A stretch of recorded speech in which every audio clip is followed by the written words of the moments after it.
Hello, welcome back, people. This is finally going to be that setup guide about everything in the setup that I promised you about, I don't know, 3-4 months ago. And yeah, we are finally going to do it. So, let's get started. First part, it's going to be about aerodynamics, and where better than Monza to test out aerodynamics because we have long straights. It's easy to show you what different effects these aero changes can make, plus the ride height. All right, so we're just going to cover two things in this first part, which is going to be the front wing, the rear wing, and the front ride height and the rear ride height. So that's like four things, So downforce and ride height. Now, just for reference, I haven't done a time since like July, since the game came out, back on the old patch. And oh, hello, Tom. And let's just have a look at my old setup here. Of course, this was time trial back then, just kind of a random setup that we have over here. Yeah, this was the thing back when the game released, but now the setups have changed quite a bit. So quite high tire pressures as well. This used to be a thing back in the early parts of the game. Now you want to be running something lower, like minimum pressure on the front and rear, probably 3-4 clicks. Anyway, that aside, we're here to talk about aerodynamics, and the setup that this is loaded is the best time that I have, the 19 point whatever it was. Can't even load it on my personal best over here because haven't been able to beat that time. So the next best thing is I have to go to this thing to take a look. So 19.054. I'd say that's pretty good standard time. I'm only being able to do a 19.2 so far with this old setup in this car currently, and 0 wings. Now let's see, just for a reference, what happens if we have maximum wings, because we are here to find out how setups are going to affect, well, your car's behavior on track. And let's just go ahead and see. Our ride height is at 7.5 right now, and we'll come to that as well, because the higher you go on your downforce, usually you might have to adjust your ride height from time to time. Now let's just see on the pit straight how much do we lose with a full 50-50. We are already, yeah, I mean, we don't even have to go to the pit straight. You can really see we are derating or like losing speed on the back straight here. So let's just have a look at that again. I'm just gonna go full throttle and see if this gonna work. Yeah, you can see I'm losing time already. The wheel is so freaking heavy because there's so much force on the car, but that's the reality of it. So I'm not even reaching full revs over here, and as you can see, 50-50 wings.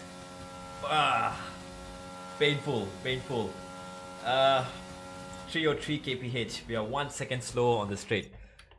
Obviously this is not something you're gonna be running in a place like Monza, but in a place like Hungary, Singapore, what else? Monaco, of all places, that's where you'll be running maximum downforce. The reason is, well, there's not much straight line speed over there. The more downforce you add to the car, the better your cornering becomes, lesser tire wear you'll get. So now let's just discuss quickly what are the pros and cons of running low versus high downforce. Now we start off with high downforce. The higher you go on the downforce, it directly affects and reduces the amount of tire wear you get. So even one click of wings, front and rear, will affect your tire wear slightly, but almost unnoticeable. But if you go like 5 clicks, then you'll probably notice the tire wear becoming more apparent in a race. Say somewhere like Spain, for example, it's all twisty in sector 1, the end of sector 1 till the end of sector 3, except for that long straight. And you're going to be gaining a lot more time in the corners in the race when your tires start to wear down, because you have less tire wear. If you have lower wings, you're going to be quicker on the straights. If you are quicker than someone, or pretty much majority of the drivers on the league, or in your career mode, your car is just like outright fastest, might as well go for a little bit more straight line speed to combat the AI, or be a bit more competitive on the straights in case you need to be making those overtakes. So high downforce, rule of thumb is better tire wear, so you can run your tires much longer into the race, and you have better race space as well. As the race goes on, your lap times are more and more consistent, you'll get faster. Lower downforce, what's the benefit of it? Well, you're faster in a straight line, you increase your tire wear, But at the same time, reducing downforce also helps with tire temperatures. That's an important thing in this game. Lower tire temperatures around 90, 91, 92 degrees is what you want. Anything higher than 95, 96, it starts to feel a bit iffy. When it reaches 100, your tires are going to be feeling like they're going to lose grip, especially the rear. It's much easier to handle front overheating than the rear overheating. If your fronts are overheating, it's just, brake earlier, just turn a bit smoother, you'll be fine. If the rears are overheating, yeah, that's it. You don't know. The moment you go on power, you go on brakes, you might just lose the race. So what can you change during a race? If you have a park firmly on, for example, what can you change during the race? In the race itself, while you're going to the pit stop, you can only change your front wing. So during the race, if you feel you're getting a lot of oversteer out of a sudden towards the end of your stint or middle of your stint, you can always go into the pits when you take fresher tire, reduce the wing by 1, and you'll be just fine. The car suddenly feels like it's alive, like it has all the balance that you need. It's not oversteering, it's not understeering, it's just nice for you to drive. What you can do in the middle of the race is, of course, you can change the brake bias. If you feel the car starts to become a bit snappy under braking, you're starting to lose the rear under braking, and heavy braking especially, you can always increase the brake bias forward. This will also help the rear tires to be a bit more preserved, so you get a bit more life out of them. Well, that's done for the aerodynamics. Now let's just see if it is relevant to run 0-0 around Monza. It is, of course, but for a race condition, I will always recommend going maybe 1 click on the rear downforce, just 1 at least, because in time trial conditions, you don't have tire wear and you don't lose time because of that. In a race condition, even in qualifying, a little click of downforce is going to help you, because you're going to get much smoother exits, much consistent exits, and cornering is going to be so much more quicker in case you're struggling with that. So let's just try with one wings. Let's just go with 0-0 just to show you what the difference may be. And 0-0, let's just see, onto the pit straight, you're going to be having about the same amount of delta time. You're not going to be losing much. Ran on the curb, definitely not a good way to start, but there you go. So a little bit of a compromise exit from running on the curb, but as you can see, I'm not losing that much time. It's just the same. 345, 349, almost 350 kph on the pit straight. And let's return to the garage, and let's add on 1 click of downforce front and rear, just to add that stability to the rear, and see how this goes.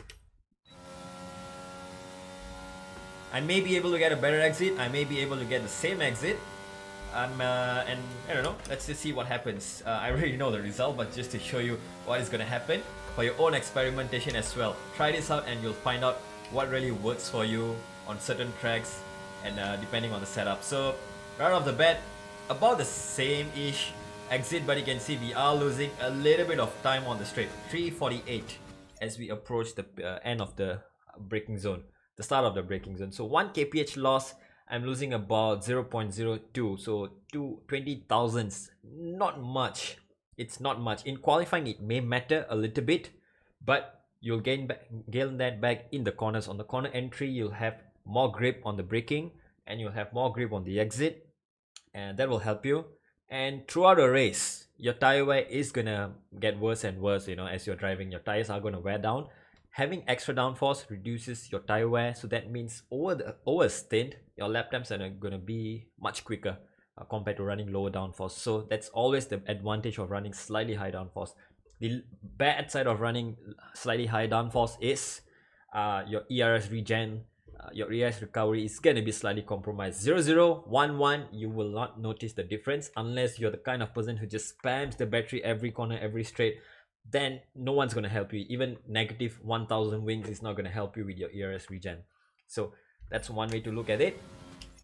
Now let's just see, maybe someone becomes adventurous. Say I decide to run 2 rear wings just so I get superior race space. Maybe I want to run a bit more front wing to preserve the front tires. 3-2. So originally we were at 0-0. Now we have effectively 5 clicks of wing, and let's see how much do we lose on the straight. We're probably going to be losing almost a tenth, maybe I can say, but That's exactly what you need in a race. You need a bit more cornering performance and braking performance so that you can outbrake people and you can follow them easily through the dirty air. And as you can see, we are, just losing time on the straights without even doing anything much. 347. So from our best lap, 350, now we are down to about 347. So, roughly we can deduce that increasing your front and rear by 1 click, you're gonna be losing 1 kph on the straight, something like that. I don't know, putting aside the ride height. And yeah, there you go. The benefit of low downforce, you get quicker straight line speed, you get more ERS recovery. The bad side is you have slightly worse corner entries, especially under heavy braking, and it gets slightly worse exits, especially when your tires are starting to wear out. So that is a downside. The good side of running it higher downforce is obviously you're going to be getting better tire wear. You're also going to be getting better braking and acceleration performance, more consistent in that manner. And ERS, yeah, maybe it will be 1% less than running 0 wings, but you'll be able to follow someone much closer and easily without losing your car. Now the problem in this game is slipstream is not very effective. It's almost non-existent. DRS is slightly existent. It only helps you about probably a tenth or two, at most tracks. So it's not like F1 2021 where DRS and slipstream was super powerful. If you were 7/10 back, you will gain slipstream, and the DRS alone will help you, make up the gap. 7/10 gap, you can easily overtake someone.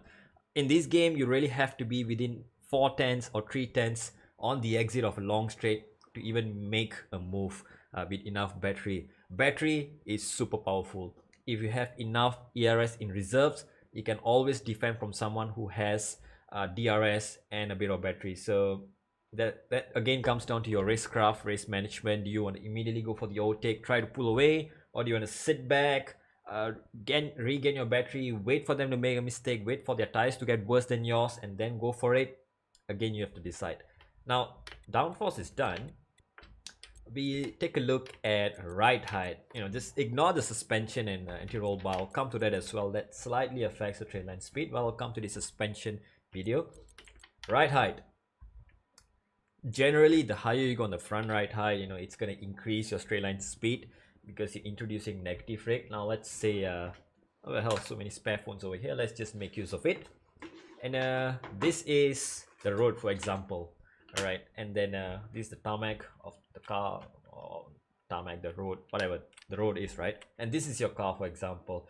Now let's just give a baseline ride height of maybe 5.5.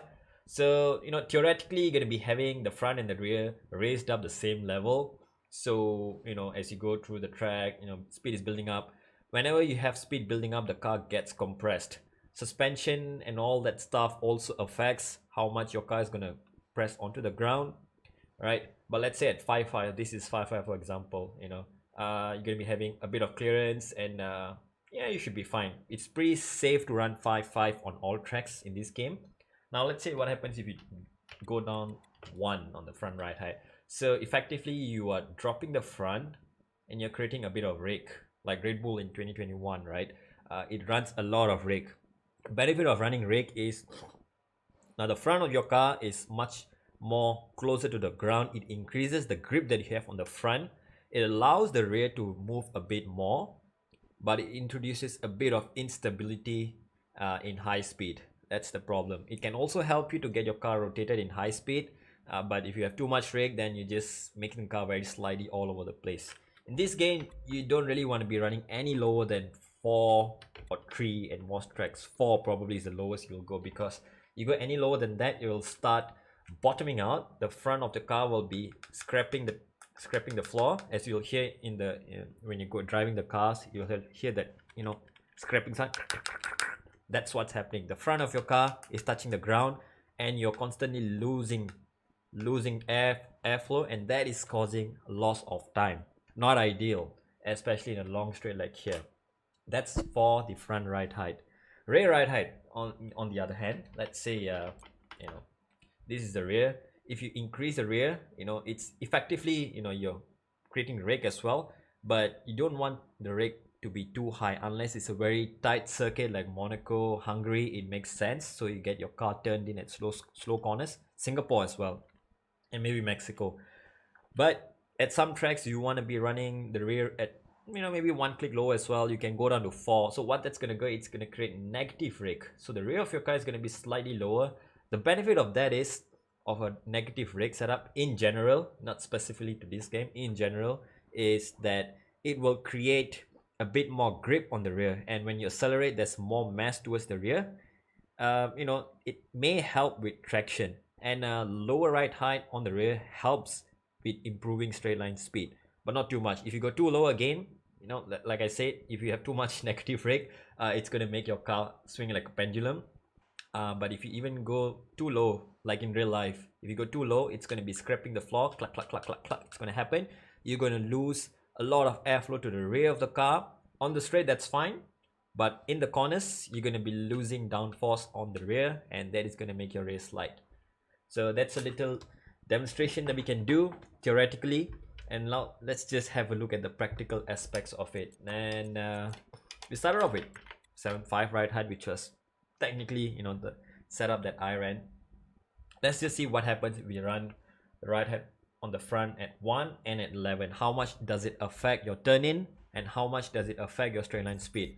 I can tell you straight away, 1 on the front is going to be very pointy. The car is going to turn into a corner, but on the straight you're going to be losing some time. So let's have a look. I forgot to change one thing. It should be back to 00 wings. Let's just check. Alright, we are back on 00 wings as a reference timing. Alright, let's see.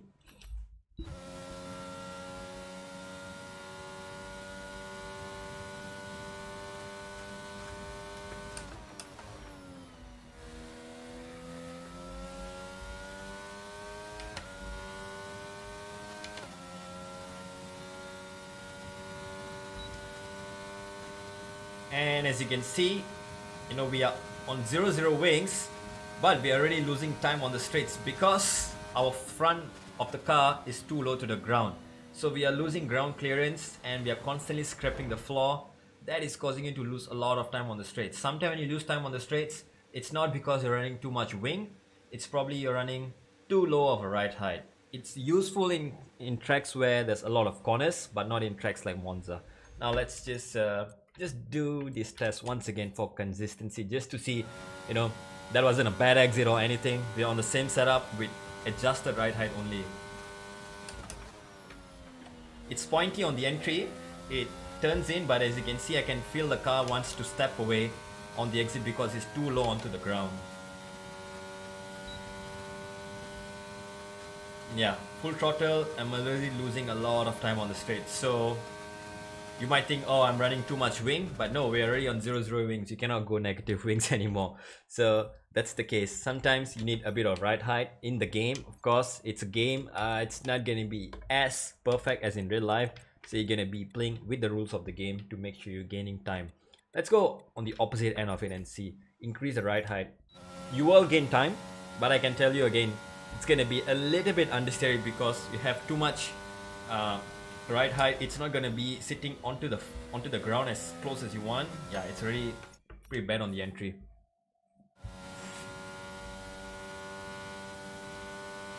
Let's try this once again.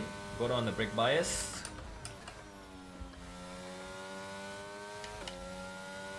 Yeah, not good at all. The car is just stepping away, understeering everywhere.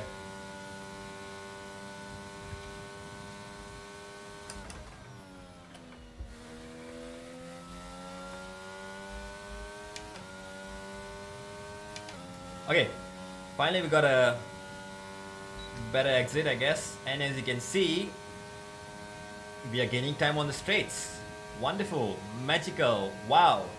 350, 351 almost, but as you can see, from 5 ride height to 11 ride height, it only gained you a little bit, very few thousands. It's not gonna matter how high you run your ride height, it matters how low you run. If you go too low, it's gonna start losing your time. So you just want to run enough so that you don't lose time on the straights, but at the same time it's going to give you enough front end grip to make sure your car is turning around in the corners. That's about it. Rear right height, let's just have a good example since we are at this. And yeah, it's gonna be taking quite a long time on this video. I'm sorry for that. But let's just see what happens if you run one right height on the rear. Okay. It's gonna be very unstable because the rear is pretty much kissing the floor all the time, and I can already hear the floor is scraping. Oh, I don't like how the car felt there. Let's try again.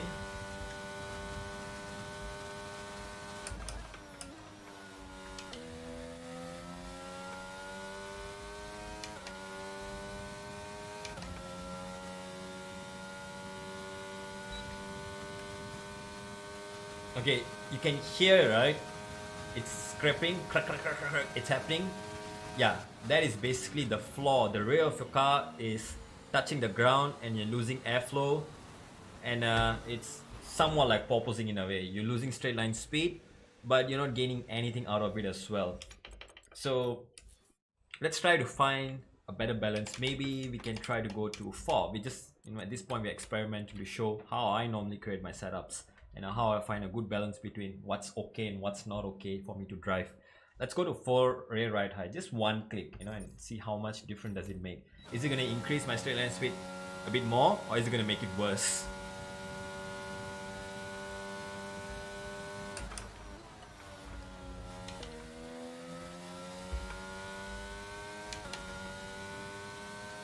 And a tip for Monza, always go to the left, let your car run as wide as you can on the start without going onto the curb. Well, let's see, on 4, yeah, we lost a bit of time there. And let's do it again. Let's do it again just to see in case we gain anything out of it.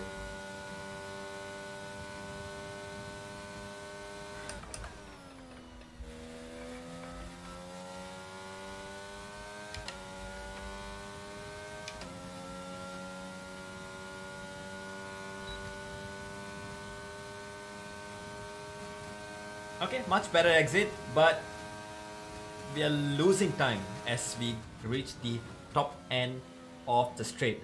What does that mean? As you can see, we were going down 0.6, 0.5, 0.4, and suddenly it went up against 6, 7, 8, 9.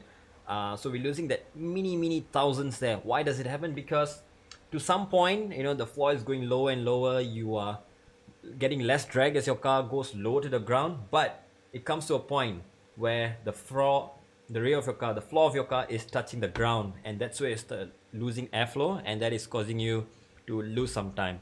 So hence why I think we can settle at 5 right height. For argument's sake, this should be just nice. Let's try 6 and see what happens if we go a bit higher.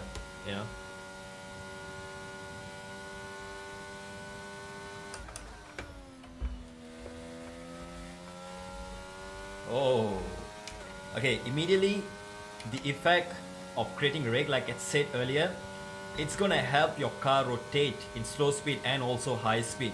But does it affect our straight line speed that much? Very little. So it's another tool that you can use to make sure you get some extra rotation on the rear of your car. If you feel like your front is already maxed out, you can't give it any more grip, it's probably you have to loosen up the rear. So adding a bit of rake might help the rear to turn a bit more, especially in high speed. You can notice that in slow speed, yeah, you can just play around the brakes, brake better, brake earlier and all that stuff, turn the wheel a bit more and you can get the car turned in. Sometimes that helps. But in high speed, it always comes down to aero grip and how much the car can turn. So raising the rear right height slightly will help you in high speed as well. So yeah, there we go. Let's wrap it up. It's been a long one, but thank you for staying till here. This is just part 1 of 1, 2, 3, 4, 5, 6, 7 maybe. I'll make an extra one for racecraft and all that race strategies. Wings, all right. Lower wings, lower downforce means you're faster on the straights. You get more ERS recovery, and it reduces tire temperatures. That's another benefit, but very minuscule. You don't really notice it that much. Benefit of running high downforce is you get more cornering speed. All right, not something you want to do at Monza. Maybe 1-2 clicks of downforce is always recommended, so you get better race pace. High downforce also means you get less tire wear, which means, you know, throughout a long stint or even a short stint, 5-10 laps, your lap times are going to be more consistent, and overall it's a faster race time as well. Cool. But if you run too much downforce, you're going to be losing ERS regen capabilities, so you're going to be recovering less and less ERS. You want a bit of downforce so that you can take corners nicely, you can follow people through corners, AI or whatever, but you also want a lot of straight line speed so that you can overtake on the straights if you need to. Not too much, maybe just 1 or 2 clicks lower than, you know, your rival maybe, and you can be able to easily follow them through the corners and make the overtake on the straights. So you have to find the balance always. It's not a guessing game. I was trying to find the right word. It's more of an experiment to find what really suits you. And yeah, right height again, you want to be running something that is not going to affect your straight line speed and cornering too much. Going too low on the right height on the front is going to cause the front of the car to be scraping the floor. You're going to be losing time on the straights. In the corners, the lower you go, the better it is, because it's going to help your car to turn in. You generate more grip on the front. But on the straights, you're going to be losing time, especially in tracks like this, Spa. Good luck defending on the straights. Okay, rear right height, the lower you go, it will increase your straight line speed, but as you saw just now, it comes to a point where, you know, the lower you go, it's going to be counterproductive. So you go too low and it's going to start scraping the floor again, and you're going to be losing time from there. You go too high, you're going to be losing time as well, because it's generating a lot of drag on the straights. We didn't test that actually. Let's just go to 11 right height and see, you know, if you raise your right height to the maximum, you feel like, oh, let's just raise maximum, get maximum rig and get maximum turn in everywhere, you know, more rotation, blah blah blah, more lap time. Yeah, let's see how that affects you on the straight. Final test, and we will close it here for aerodynamics plus right height.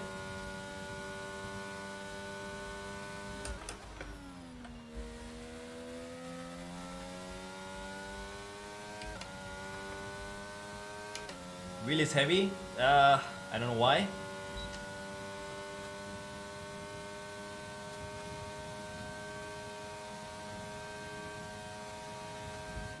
Here we go. Losing time. Free lap time is lost because you have too much rake in the car. Again, it will not work in place like Monza. It might work in a place like Monaco or something if you want to be very creative and experimental with that. It's always a guessing game. You have to try it out. It's not like in real life, the lower you go with the right height, the more downforce you gain magically. In the game, it's not properly simulated, so play with the game's rules. Ignore real life rules when it comes to making setup in the F1 22 game. That's gonna be aerodynamics. It's a long one for the first thing, but aerodynamics is pretty much where you start your setup and where you'll gain the most time. So make sure you fine-tune your aerodynamics to your liking, and you'll be fine in every track. That's it. Link is on the top right or top left, wherever my hand points. There will be an annotation there to the other setups that I've done so far. There are some outdated setups here and there. I'll just post the updated setups in the description of those videos so that you can try those out and then experiment with it, make some tweaks for your own liking, and see how those setups can work out. So yeah, check out the other F1 22 setups here, or even in the description if I remember to put it. And we'll see you in the next one for transmission, which is, I'll keep it short. It's not that tricky to explain, but it can be tricky to manage out on track. So yeah, see you, take care, bye bye.